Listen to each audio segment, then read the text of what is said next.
A little bit of a disclaimer before we begin with today's video. With this video in mind, I did not get the opportunity to play all of the games mentioned in this video, nor did I have the time to get footage for the games I already played.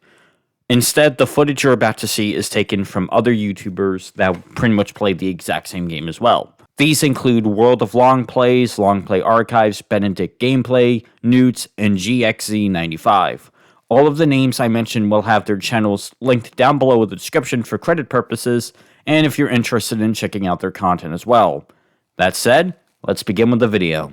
The Tony Hawk series has quite possibly one of, if not the best soundtrack in any video game franchise ever. Ever since the series first started back in 1999, the franchise introduced gamers everywhere to a whole new way of discovering music from way back in the day. True, licensed music was a thing before the Pro Skater series, starting way back in 1994 with Road Rash for the 3DO, having artists like Soundgarden in the soundtrack, but it wasn't until the very first Pro Skater 1 game when licensed music started becoming more prevalent in video games. Now, I could go ahead and talk about how impactful the Tony Hawk soundtracks were, but I'm going to do something different. Now, in case people don't know, I am a big music listener. I like listening to music more often than I should, and I can't deny and say that the Tony Hawk series, alongside with a couple of other video game franchises as well, shaped up my taste in music. That being said, I'm going to do something I don't think no one else has ever done before. I'm going to take a look at each game's soundtrack and go off by how much I like the songs they chose for each game. And I will show what songs I thought were great, songs I thought were good, songs I thought were okay at best, and songs that I thought were not that good to listen to. And at the end of the video, I rank from what game has my all-time favorite soundtrack to my least favorite. Now, this is only going based on a subjective take, so if you do think that all of the Tony Hawk game soundtracks are fantastic, then I can completely understand why. With that said, let's take a look at the game that started it all. Funny enough, according to Tony Hawk anyways, the soundtrack to the first Pro Skater game was considered to be more of an afterthought, meaning that the soundtrack to the first game was something that Tony and the devs themselves thought of way later during the game's development. And yeah, you can easily tell just by the soundtrack alone. To be fair, the first Pro Skater soundtrack is still a good soundtrack to listen to, a combination of classic punk bands like the Dead Kennedys and Suicidal Tendencies, alongside some new up-and-coming bands like Goldfinger and Suicide Machines. But damn man, the short track list sort of ruined the whole thing in my opinion. Again, you could tell that this was an afterthought. Only 10 songs in total. Maybe there were more songs being considered to be added, but couldn't due to licensing issues or because of time constraints. And I hope you only like rock, metal, and punk, because that is the only music genre they have here in the game. No hip-hop and rap music in sight, so that is a bummer if you're a big fan of those genres. Despite this though, the soundtrack does have some charm put into it, so I can't really knock on it all that much. A good soundtrack to listen to, and I enjoyed some of the songs here, and it definitely did play an important part in kicking off the licensed music trend for later Tony Hawk games, but much like the game itself, while it has a great idea, it really hasn't aged all that well, and this would be something that would be improved on greatly in the next game of the franchise. 1 year after the release of Pro Skater 1, Neversoft jumped straight forward with the next new game, Tony Hawk's Pro Skater 2. There were major improvements over the first game. New tricks you can pull off, you can create your own skater, and a much more better soundtrack to boot. This time there was more care and effort with the soundtrack, with a total of 15 songs this time, and more varieties of music. Punk, nu metal, and now hip hop and rap are added into the track list as well, ranging from bands like Rage Against the Machine, Bad Religion, Power Man 5000, to rap groups like Naughty by Nature, Salsa Beyond, and even that Anthrax and Public Enemy crossover song was added as well. Is it a bit of a shame though that I first heard that song through WWE Day of Reckoning and not through Pro Skater 2? Well, is that okay for me to say? I mean, I feel like it's not. It sounds like it should be terrible, but it honestly doesn't sound that bad. This was the soundtrack that Tony and Neversoft wanted to curate, and they did a great job with it. It may not be my favorite soundtrack in the entire series, but I can definitely see why some people would claim it as that. That being said, we're about to reach the really good stuff. Pro Skater 3 was when the franchise really started to crank things up to higher ground. It was the first Pro Skater game for the PS2, Xbox, and GameCube. And when the soundtrack was introduced in Pro Skater 3, honestly, it is the best soundtrack of the entire series by far. Pro Skater 2 soundtrack is great, but I'm gonna confess something. I never played Pro Skater 2 until way later on. Pro Skater 3, although not the first Tony Hawk game I played, is one that I have high regards for. So I might be a little bit biased here, but man, the soundtrack just goes hard. More songs were added in, making it for a total of 20 songs, and almost all of these songs are unskippable, ranging from classic tunes like Motorhead's Ace of Spades, the Ramones' Blitzkrieg Bops, and last but not least, the Adolescents' Tony Hawk. Oh wait, it's called Amoeba?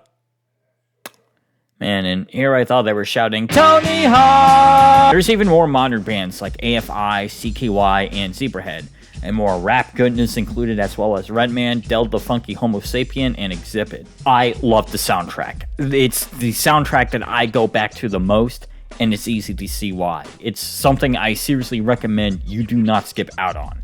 Much like with the game itself, it's almost near perfect. Alright, now we're really entering the personal stuff here. Pro Skater 4 was the first Tony Hawk game I played back in the day, and I used to love it as a kid. I still love it now. It's easily my favorite Tony Hawk game ever, and I would love to gush about how much I played this game non-stop. In fact, I still do to this day. But how about the soundtrack though? Does that still hold up well?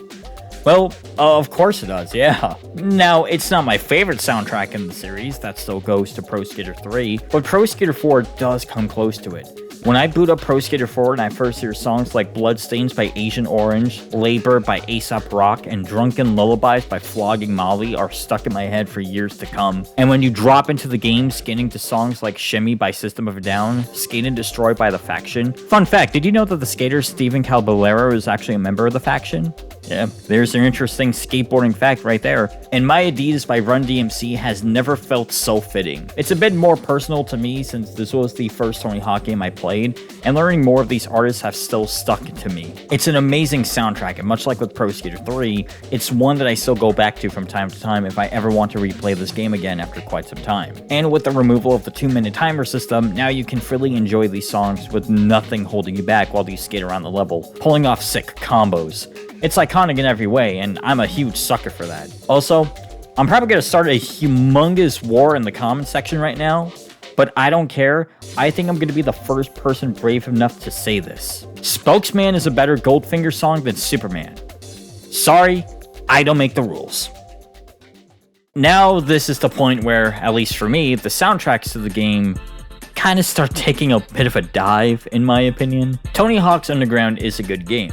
In fact, its soundtrack is good, don't get me wrong. It still has its fair share of bangers that I still love to listen to, like Armageddon by Alkaline Trio, Remedy by Hot Water Music, and Like the Angel by Rise Against. I appreciate the tone the soundtrack is trying to go for, trying to fit the tone of the game itself, being more urban and, well, underground. Tons of underground rap artists like R.A. the Rugged Man, Mr. Liv, Murs, and Quasimodo, alongside with a ton of variety of rock genres like garage rock with the Helicopters, stoner rock like Queens of the Stone Age and Fu Manchu, hardcore punk like Strike Anywhere, and many more. It's a really good soundtrack, but gets held back by some questionable tracks in my opinion. 3 Kiss songs are on here. Now, don't get me wrong, I don't hate Kiss, but these are definitely the most 3 confusing songs I think I've ever seen be picked in any video game. We got Rock and Roll All Night, which is a great song to listen to, I will definitely agree to that. And then we got Lick It Up.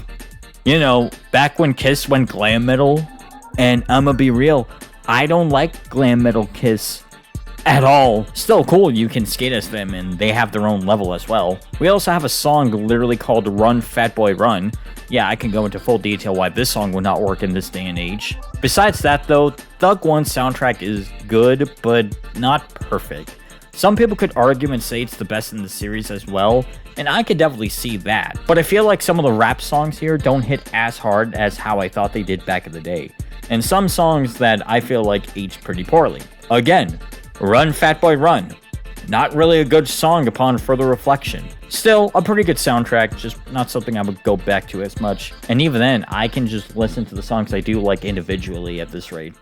The Tony Hawk games, or hell, any other extreme sports game that came out around this time, always had a very straightforward soundtrack, mostly consisting of rock, metal, rap, and hip-hop. As good as those songs are, there's not that much variety put into the soundtracks as they all managed to blend in together. And then Tony Hawk's Underground 2 came out, And the soundtrack just literally exploded with a wide variety of music genres.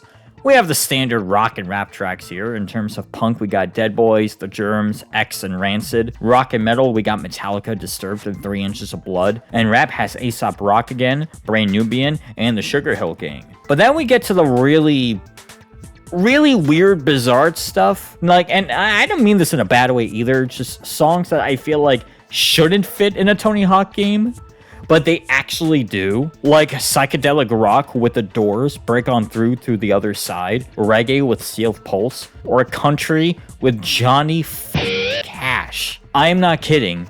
And to make this even more bizarre, imagine this. You just finished listening to Deadly Sinners by 3 Inches of Blood, a power death metal song. What song would you think would play next? If you guess That's Life by Frank Sinatra, then you have too much free time on your hand. I mean, yeah, you have one of the most heaviest songs to ever exist in the history of mankind, and the other being Deadly Sinners by 3 Inches of Blood, but that in itself is enough proof by how random and crazy the soundtrack is. And to be honest, I love it for that reason. Don't get me wrong, this isn't the best soundtrack in the entire series either, and some might classify this as a downfall from the past game's soundtrack. But even before Thug 2, the Tony Hawk soundtrack really had some fair share of bizarrely picked songs, and will continue on with future installments. But then again, Thug 2 in itself is a really bizarre and twisted game in its own right. I mentioned before how the soundtrack in Thug 1 matched the tone of the entire game. Thug 1 was a bit more serious, a bit more urban, a bit more hardcore as well with its storytelling and characters. It's a game that perfectly captures the skating culture on its own right. Thug 2 is the exact opposite of that. This game is filled with toilet humor, sexual innuendos, and a lot of ridiculous shit happening in almost every direction. So hey, of course, Break On Through by The Doors will be the official theme for the game. It strangely captures the wild tone of Thug 2 perfectly, and while not every song truly sticks, I still appreciate Neversoft for trying to break the trend by adding in more variety of music genres into the game. American Wasteland's soundtrack is interesting. Not as interesting as Thug 2's soundtrack, but still something that should be talked about. Thug 2 had the most variety in a Tony Hawk soundtrack, and while American Wasteland's soundtrack doesn't have that much variety, it's still a good soundtrack altogether. When you hear bangers like Filthy Gorgeous by the Scissor Sisters, then you know you struck gold with me. But I say that American Wasteland soundtrack is interesting because Neversoft decided to, once again, take a risk with the soundtrack. No, there's no Frank Sinatra's or Johnny Cash, but instead we got modern punk bands, or at least modern at the time, covering classic punk tracks from old school punk bands. For example, Fall Out Boy covers a Gorilla Biscuit song called Start Today, Rise Against does a cover of Black Flag's song Fix Me, and Thrice does a cover of 2 Minor Threat songs Seeing Red and Screaming at a Wall. And these covers aren't that good in my opinion. Honestly, I do feel like the cover tracks do sort of ruin the vibe of the soundtrack because of how I don't know, how not that great they are. I don't know the perfect word to describe it, so there you go. That being said, I do want to send these shoutouts to the cover tracks I love. I already mentioned Thrice's cover songs, but then there's the My Chemical Romance cover of Astro Zombies, originally performed by the Misfits. Hot Snakes does a cover of Time to Escape by Government Issue, and Taking Back Sunday covering The Descendants really didn't need to go this hard, but they did. American Wasteland also introduced me to Death from Above 1979, Block Party, Scissor Sisters, as mentioned before, and I had no idea that Danny Elfman was an Oingo Boingo when I first played this game. And I know who Danny Elfman was. I was a fan of the Sam Raimi Spider-Man films and The Simpsons around the same time. I do think the soundtrack to American Wasteland is a pretty decent soundtrack, but the cover songs just kind of ruined it for me a little bit. I don't mind having cover songs in the soundtrack, by the way, I should clarify that. And I do like the idea of it, I just don't like the execution. Still, it's a good soundtrack, and one I do like listening to, except for the part that I have to skip some of the cover tracks, because they're not that good, in my opinion. If you've seen my video about Project 8 before in the past, then you probably already know that I am not a big fan of the game. It was Neversoft's first game developed for the 360 and PS3, and it was really rough. But I'm not going to go into big details about the game itself. If you do want to see my, albeit outdated video on it, it'll be down in the description below. But one thing I never got the opportunity to bring up, or at least I don't think I brought it up at all, was the soundtrack. Obviously, the soundtrack for the games are so iconic that some people call it the best parts of the games. And Project 8 is no different than that. Project 8 soundtrack is the best part of the entire game, in my humble opinion. That doesn't mean it's a good soundtrack, though. Yeah, I'm sorry, but the soundtrack to Project 8 might as well be the weakest soundtrack in the Neversoft era. It's not necessarily a bad soundtrack, but compared to other Tony Hawk games before, this doesn't even come close to being as good. Most of the songs I found in this game were just okay to completely forgettable. Nothing really stood out to me as memorable while I was playing the game. Though that could be because of my opinion on the game. Maybe I didn't like the game all that much, so I never gave the soundtrack that much thought. Again, I should stress that it's not a bad soundtrack. It's far from being bad, but it also could have been so much better. This is the soundtrack I would listen to the least throughout the Neversoft era. Before we reach the final Neversoft game, let's make a bit of a detour and talk about a game that wasn't made by Neversoft. Tony Hawk's Downhill Jam came out the same year as Project 8, but was instead developed by Toys for Bob. You know, the same people who made the Spyro Reignited trilogy, Crash Bandicoot 4, and for you skateboarding fans out there, Disney's Extreme Skate Adventure. Oh, and Skylanders, let's not forget about that. The game itself is... well, it's definitely an early Wii title, that's for sure. Much like with Project 8, I didn't really like the game all that much nowadays than how I felt back then. At least I could say that the soundtrack is a step up from Project 8's though. Honestly, I thought they were mostly going to just use songs from Project 8 in this game, but no. Toys for Bob curated an original soundtrack for the game.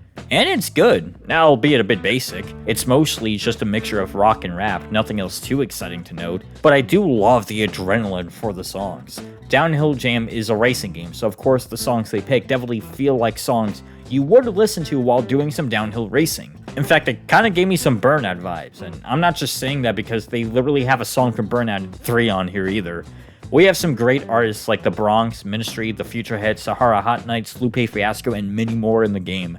I can ignore some of the songs on here though. It could just be because I'm not as positive with some of these bands who are less than perfect, and I'm not saying that musically either, but Downhill Jam's OST is still a good time for me. The final game in the Neversoft era, Proving Ground, was a game that I also reviewed side by side with Project 8, and I was a little bit more positive with this one than I was with Project 8. That's not to say it was a great game, but it's a game I do think got a bit too much hate in my opinion. Honestly though, I was expecting Proving Ground soundtrack to just be okay. Nothing amazing, but since the quality of the soundtrack was kind of falling off a bit after Project 8, I was expecting Proving Ground soundtrack to fall in that same rabbit hole. And then I play the game and all of a sudden I felt like I got whacked in the face by a dumbbell. Man, was I wrong! Proving Ground's soundtrack is honestly much better than how I thought it was going to be. Underground 2 had a very balls to the walls with different varieties of music genres. American Wasteland had classic punk songs covered by modern bands, again, at the time. Downhill Jam was a racing game and it was fast paced, so the energy had to be there, and Project 8, but Proving Ground was going back to a more serious side of skating, kind of like with Underground 1, but perhaps better, focusing back on the heavier side of things. We have bands such as At the Gates, Snapcase, The Clash, and Darkest Hour. Hip hop and rap has Black Alicious, The Beastie Boys, Jurassic 5, and LP. There's also a heavier influence of indie rock and post-punk as well. Bands like Silver Sun Pickups, The Octopus Projects, and 3 exclamation marks, or chick chick chick is how it's actually pronounced. It honestly goes harder than how I initially thought, and it's really good. This is the best soundtrack to any Tony Hawk game since, God man, I would say Pro Skater 3 in my opinion. And even if you thought that Proving Ground wasn't the closure fans wanted from the Neversoft era, at least I can say that the soundtrack they curated ended on a much more positive note. Alright, now we're entering the dark era of the Tony Hawk series. After Neversoft were shifted over to working on Guitar Hero, Activision needed another dev team to work on a new Tony Hawk game. But a year later, a new game developer formed called Robomoto took it upon themselves to make a brand new Tony Hawk game. And this was the first game they have ever developed. And we already know where this is going. Tony Hawk Ride came out in 2009, it received negative reviews, and sold very poorly. I played it once when it came out on the Wii and never touched it again, and I'm glad I did that. Because of this, I never had the opportunity to really sink in the soundtrack for this game. So, after looking up the soundtrack list, I listened to every song in the game, and it's fine. It's more or less the same feeling I had with Project 8 in my opinion. It's far from a bad soundtrack, but nothing that really stood out to me all that much. In fact, you can make the argument and say that the quality of the game itself sort of ruined my experience with the soundtrack as well. But the song choices here weren't that great in my opinion. only a couple of tracks that I found to be really enjoyable, and even then, 2 of them were bands I was already a fan of, but almost the majority of the track list didn't click with me. Also, it's funny how they reused a song that was already previously included in a past Tony Hawk game, i.e. Sin City by Dead End Road. I would have enjoyed the soundtrack more if I didn't play the game, but that would be a lie because even just listening to the songs alone, they just didn't sound good to me. That being said, it's about time we stop riding and start shredding onto the next entry. Puns be damned. 1 year after the release of Ride, Tony Hawk Shred came out, and I've never played this one. In fact, truth be told, I didn't even know that this game even existed until like years later. And I'm kind of glad I didn't play it because from what I've heard, it was even worse than Ride. Which should be an accomplishment in its own right, by the way. Reception-wise, it was almost as negative and sales were dreadful, as the game only shipped 3,000 copies in total. That's bad. So I have a question.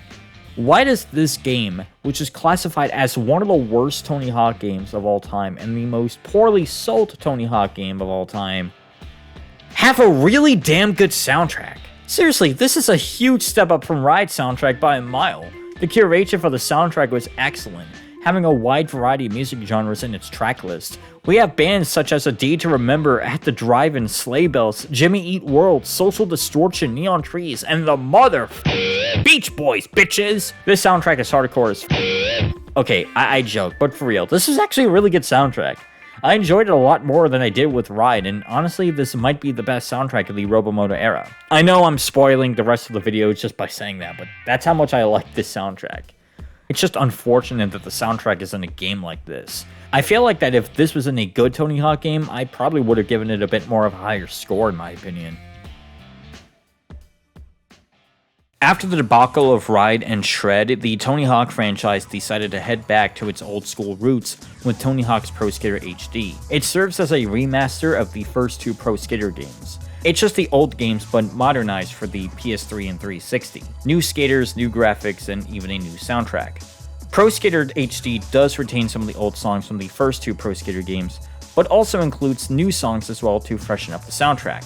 For the sake of consistency, I'll only be talking about the new songs included here. I do think the idea of adding new songs is a great way to add in more flavor to the soundtrack. In fact, this would be something that another Pro Skater remaster would do later on. But I'll get to that later. It's an interesting concept, and I do have to condemn Robomoto for creating this idea first. That being said, this soundtrack is really short. Besides the old songs they brought back from the first couple of games, they only have a total of 8 new songs added in, with only 7 songs returning. And about 90% of the returning songs are from Pro Skater 2, with only 1 song returning from Pro Skater 1. Take a guess at which song it is, by the way. Just take a wild guess. The new songs are okay. We got Middle Class Rut with USA, Flyentology by LP, and The Bomb by Pigeon John. You know, that one song that was used in the Dead Island 2 E3 2014 trailer? Yeah, that song. This is in Tony Hawk's Pro Skater HD. How funny is that? It's not a bad soundtrack. The new songs are decent picks, and the old songs they brought back are a nice touch. But after playing Tony Hawk's Pro Skater 1 and 2, which I will get to later on in the video, and compared to this game only having 7 songs returning, even if it is for licensing issues, this is a very weak soundtrack in comparison.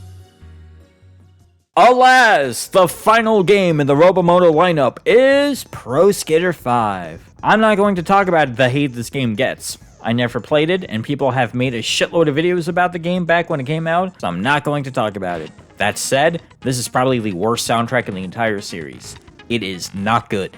There are some good picks on here, but for the most part, the soundtrack just doesn't sit right with me, if that makes sense at all. At first, I thought it was just the reception of the game that ruined it for a bit, but then I remembered Shred was a thing, so it could just be my own taste. I think the worst track for me is the Skrillex and Yogi track, and it hurts even more since they picked that song to play for the intro. And the track list is short too compared to some of the older games. Again, I would have to assume that licensing and the budget got in the way, but still, 29 songs, even compared to earlier Robomoto games, is really short. Just, ugh. Talk about a lackluster soundtrack for a game that's already pretty bad. Easily the worst soundtrack in the entire series. But now we have reached the light at the end of the tunnel. The final game in the Tony Hawk series, possibly, is another remaster of Pro Skater 1 and 2. It might be getting repetitive at this rate since this is the third time they remastered the first two games, but at least the game ended the series on a strong positive note this time. And I can confidently say the same for the soundtrack. Pro Skater 1 and 2 soundtrack is a great soundtrack. Although it's still missing a couple of classic tracks, obviously due to licensing, Pro Skater 1 and 2 brings back a vast majority of the old songs that people still love listening to today, but, much like with Pro Skater HD, they also license a bunch of new songs to add in more flavor to the soundtrack. And I don't think what I'm about to say is a hot take, but man, this is better than Pro Skater HD songs. Grabbing a bunch of modern artists like Fiddler, Billy Talent, and Viagra Boys, and mixing them with some of the other classic artists from the 90s that never got to appear in a Tony Hawk game. It's a crime that artists like A Tribe Called Quest, Real Big Fish, and Strung Out never appeared in a Tony Hawk game until now. But hey, it's better than not showing up at all. Now, this is where we get to the most difficult part of the video, the ranking. This is going to be from my favorite to least favorite soundtrack in the entire series. My favorite is definitely Pro Skater 3. The songs they picked here were perfect, and I almost enjoyed every track on here. It fit well for the style of the game, and one that I still bop to this day. Pro Skater 4 is a runner-up due to how big and expansive the soundtrack is, and Proving Ground comes in third place. Seriously, it's underrated in my opinion. Underground 2 comes in fourth place only due to the variety of songs they included. Cannot go wrong with Johnny Cash. Pro Skater 1 and 2 skates into fifth place. It's not perfect, but I love the new songs they picked here, alongside with getting most of the original songs from the old games returning. This is followed by the original Pro Skater 2 and then Shred. Shred's soundtrack shouldn't be this good, especially for a game like this, but it is, and I respect Robomoto for giving their all for curating the soundtrack. Underground 1 is up next, and while I did enjoy the soundtrack, it didn't really click with me as much than how I remembered it being, especially compared to Underground 2's. Downhill Jam follows it up. I like the idea of having the songs that fit well for the racing nature of the game, but I feel like it could have been a bit better. American Wasteland is behind it, and it would have been higher if it wasn't for the cover tracks. The original Pro Skater 1 definitely does deserve some credit for pioneering this series and its soundtrack, but you can pretty much tell that this felt more like an afterthought. Tony Hawk Ride soundtrack is just disappointing. Pro Skater HD soundtrack is pretty much weak after Pro Skater 1 and 2 was released. Project 8 is weak compared to some of the other Neversoft games. And lastly, we conclude this list with Pro Skater 5, the worst Tony Hawk game, having the worst soundtrack in the entire franchise. Regardless of my thoughts on each game's soundtrack, I do think the Tony Hawk series deserves all of the credit for bringing in a new generation of players and music listeners into discovering new pieces of music. And that includes me as well. If it wasn't for the series, I would not be this music lover that I am today, and exploring more into these genres of music. And don't let my thoughts on the soundtrack ruin your enjoyment. Tell me, which Tony Hawk game had the best soundtrack, and what was your favorite song on there as well? And if you enjoyed this video, then please let me know. I'm hoping I could do something similar to this again in the future, as it is an interesting idea for sure. Thank you all for watching, and I hope you guys have a good day. Take care.